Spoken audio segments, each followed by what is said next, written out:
dapat tayo maging mapagmatyan, dapat tayo makialam dahil sinabi ko na nga noon, 'di ba? We do not know if we still have a country by 2028. And at the rate that this dictatorship is going, we do not even know if there will be elections on 2028. Just keep praying, ma'am. Kaya, yes ma'am, yung una, dasal. Tapos pangalawa, kailangan talaga tayo makilahok, makialam, pumuna sa ginagawa ng administrasyon.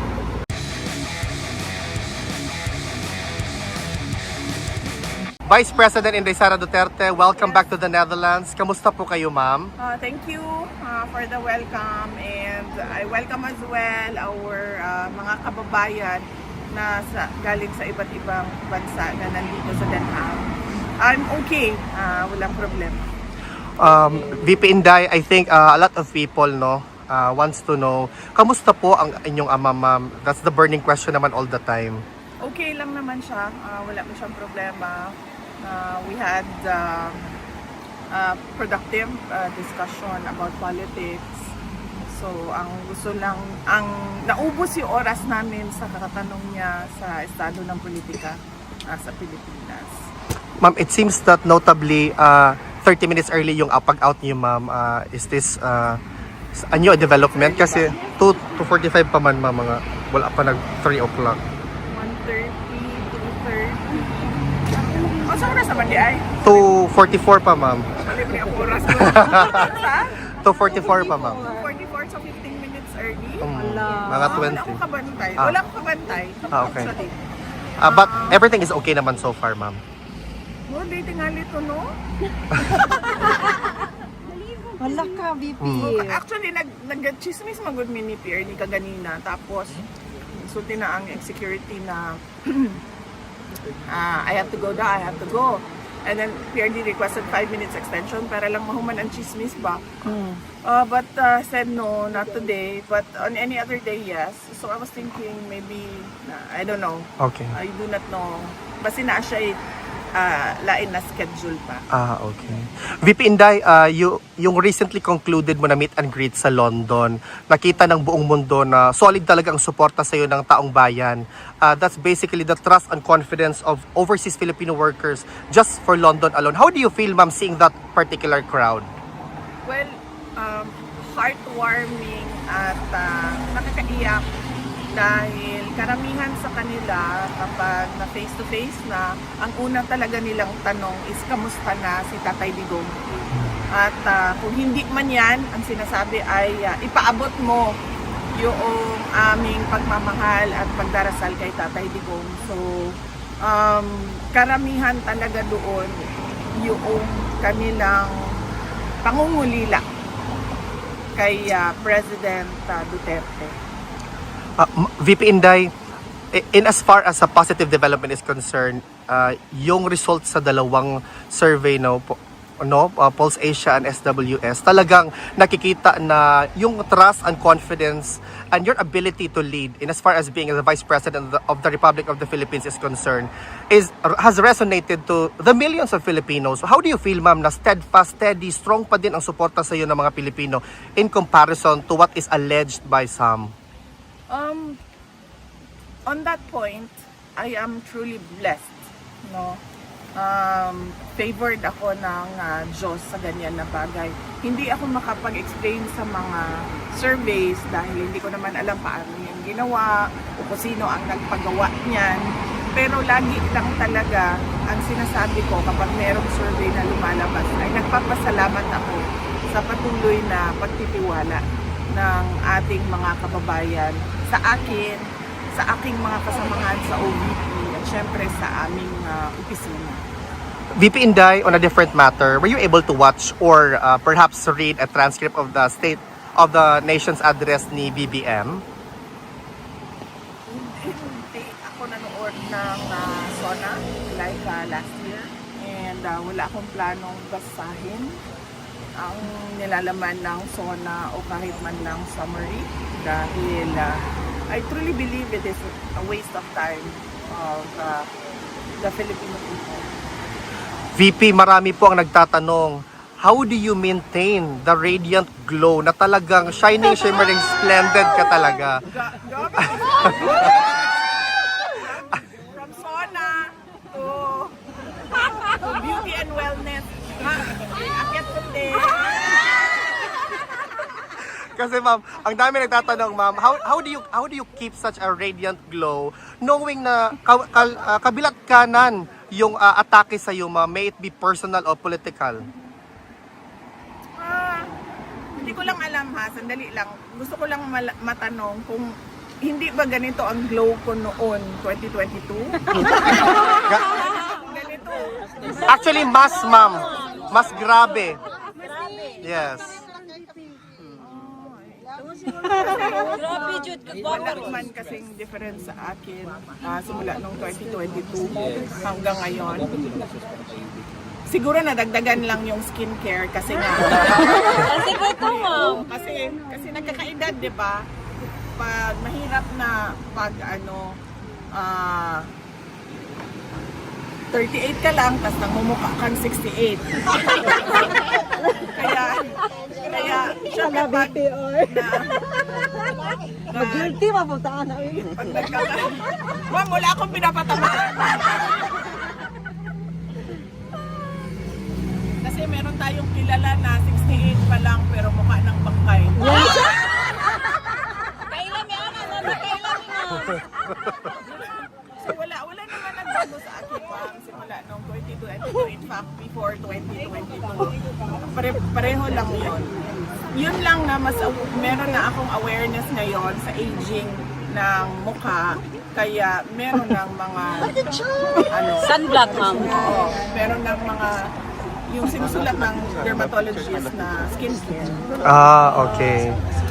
VP, meron bang gustong ipahatid si former president sa mga Pilipino, ma'am? Na alam niyo naman talaga, ma'am, we have been doing this for more than a year, but strong and steady pa din. In fact, ma'am, on Wednesday, we actually have a gathering prepared to echo the voice of Filipinos from all over the world. Yes, oo. Meron tayong rally sa Wednesday, July 29 sa harap ng ICC.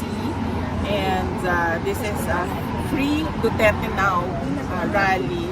And we will talk about the injustice that was done to President Rodrigo Duterte. Pinaalam ko ito kay President Duterte at sinabi ko sa kanya na I do not think this will help your case since from previous rallies napapansin namin na kinukuha ng ICC yung mga sinasabi natin at ginagawa nilang basihan sa kanilang mga desisyon.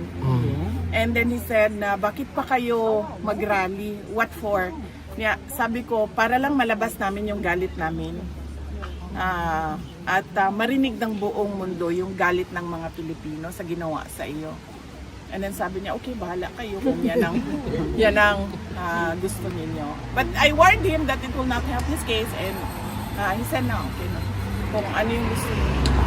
And you, ma'am, as our hope, the torchbearer for the light na makikita namin sa 2028, the future President of the Republic of the Philippines. What's your message to your supporters, ma'am, na talagang lalaban hanggang sa dulo para sa bayan? On that note din, I am truly blessed kasi simula nung 2016 hanggang 2019, midterm elections ng presidency ni PRRD. Noong 2022, 2025, pinakita din yon ng mga tao yung kanilang suporta. Hanggang ngayon, nandyan pa rin yung pagtitiwala at suporta ng ating mga kababayan. In fact, hindi lang yung kanilang suporta, hindi lang siya na parang, oh, gusto ko siya, sinusuportahan ko siya. Marami sa ating mga kababayan yung nagdarasal talaga gabi-gabi para we pray for Inday Sara, we pray for the Duterte family, we pray for President Duterte. At hindi ko alam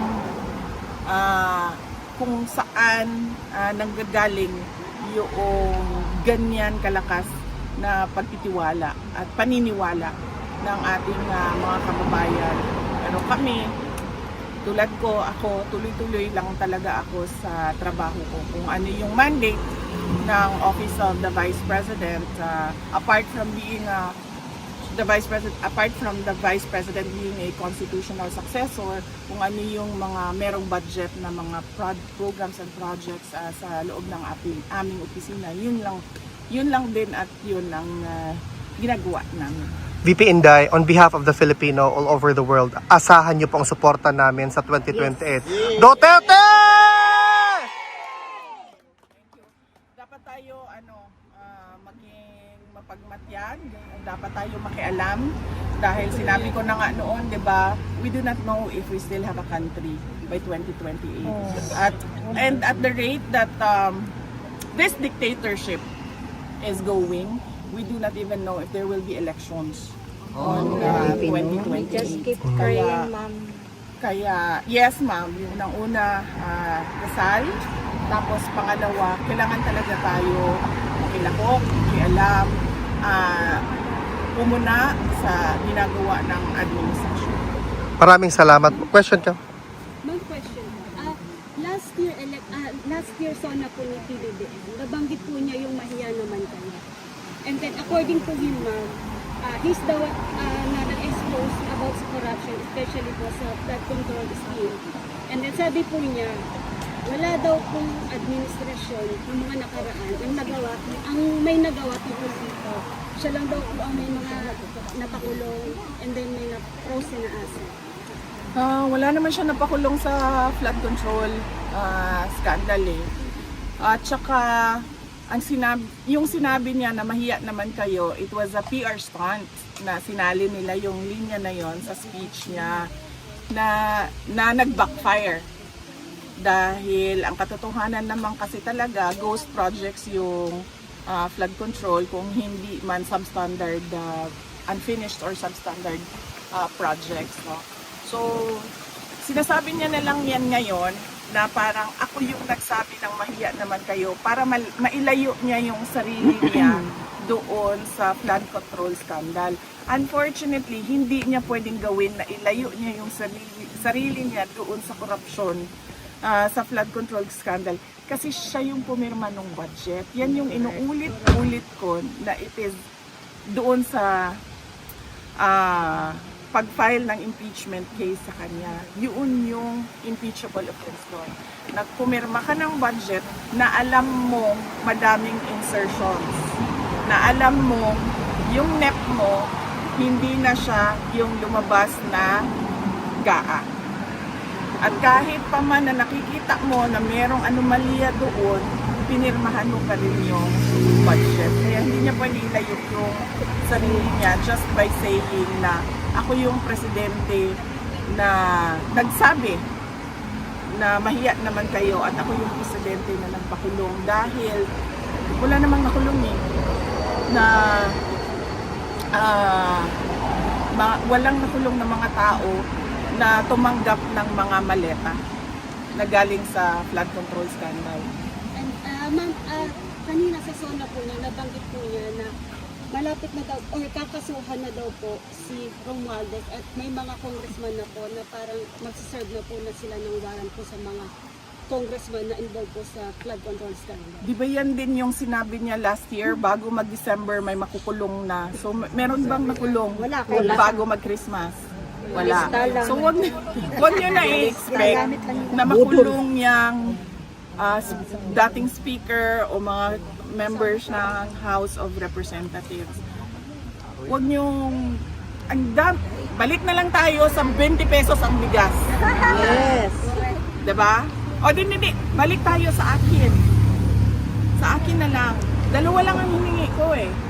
Nung pumayag ako na tumakbo, katandem niya bilang kanyang Vice President. Yung isa doon, buwan pa lang, hindi na niya sinunod.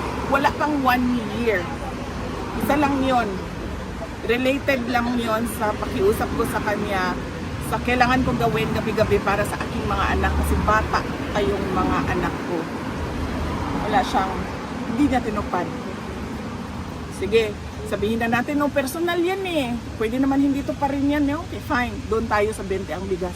Tinupad ba? Hindi. Hindi. May makukulong before Christmas. Tinupad ba? Wala. So bakit pa kayo naniniwala at nanonood ng suna? Correct. Correct. Hindi na tayo. VP Inday, VP Inday, maraming salamat po, ma'am.